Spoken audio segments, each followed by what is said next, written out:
पिता पुत्र पवित्र आत्मा के नाम पे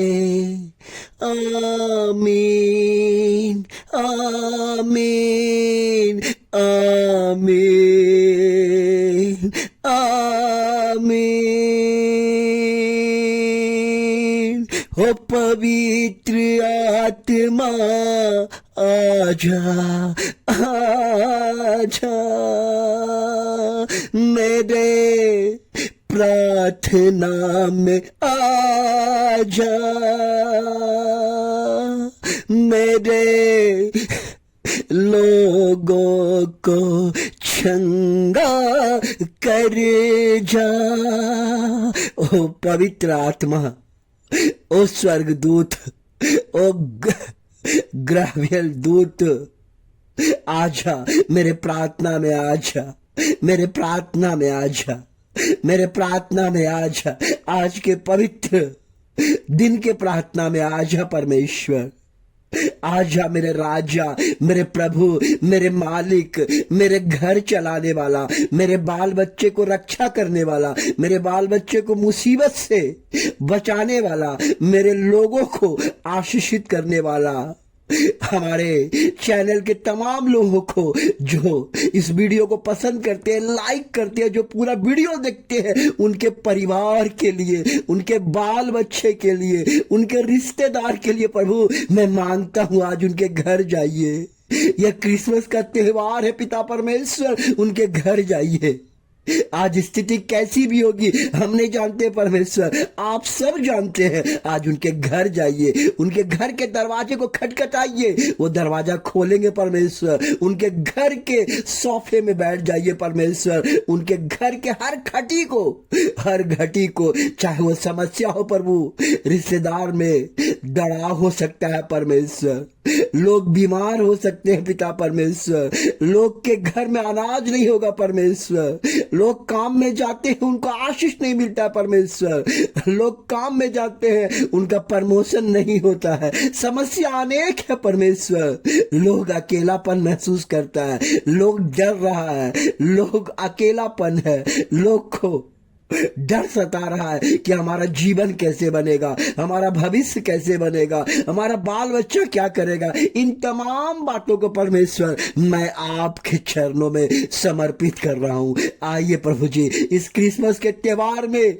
लोगों को नया जीवन दीजिए, नया जीवन दीजिए, क्योंकि जब ग्रेवियल दूत जब आए तो परमेश्वर ने कहा, चरवाहा से कहा, चरवाहा उस समय आज से कई साल पूर्व चरवाहा घर में नहीं सोया करते थे और चरवाहा खेत में ही सोया करते थे, लेकिन प्रभु यीशु मसीह के जन्मों का संदेश उस चरवाहे को दिया गया। कहा तुम्हारे देश में एक राजा का जन्म हुआ है, तुम्हारे देश में एक उद्धारकर्ता का जन्म हुआ है, तुम्हारे देश में एक ज्योति का उत्पन्न हुआ है।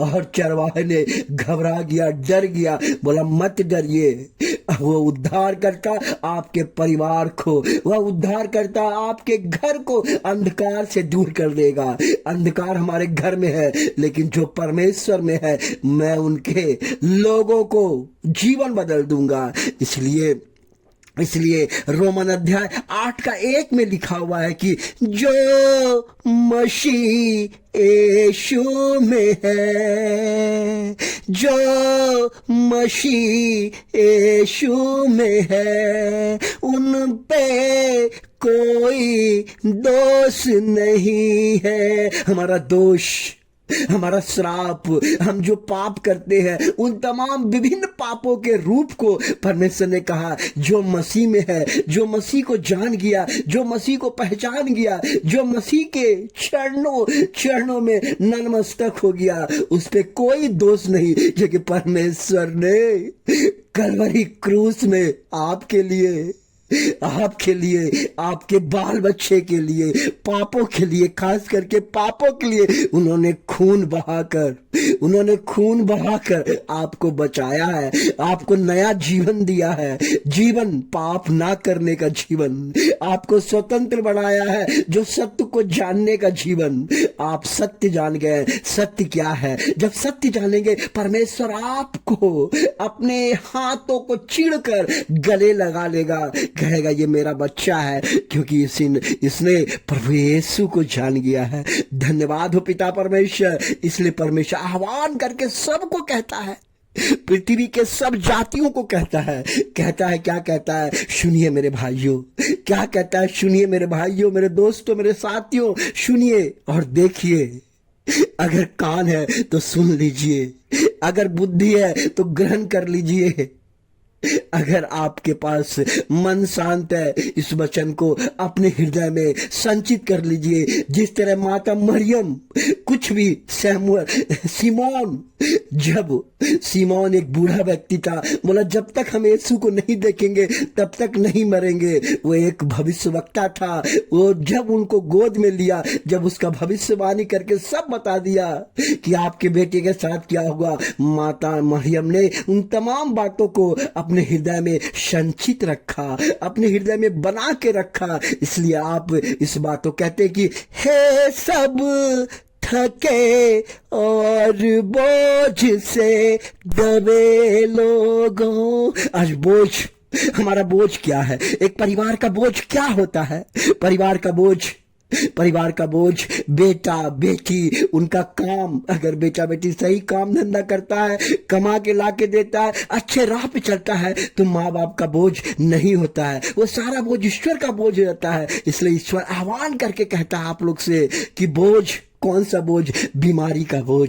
हम काम पे जाते हैं, काम में नहीं मन लगता है, तरक्की नहीं होता है, अधिकारी हमें डांटता है, घर में धन लेके आता हूं, धन में बरकत नहीं होता है। बीमारी से बोझ, अकेलापन का बोझ, शैतानिक बोझ, नशा का बोझ और अनेक तरह के सभी दुष्ट आत्माओं का बोझ हमारे शरीर में पड़ा रहता है। इसलिए प्रभु कहता है, हे सब थके और बोझ से दबे लोगों। जब हम दब जाते हैं, कुछ नहीं बोल सकते और दबते जाते हैं क्योंकि उठाने वाला कोई नहीं है। आपके समाज में कोई आपको नहीं उठाएगा।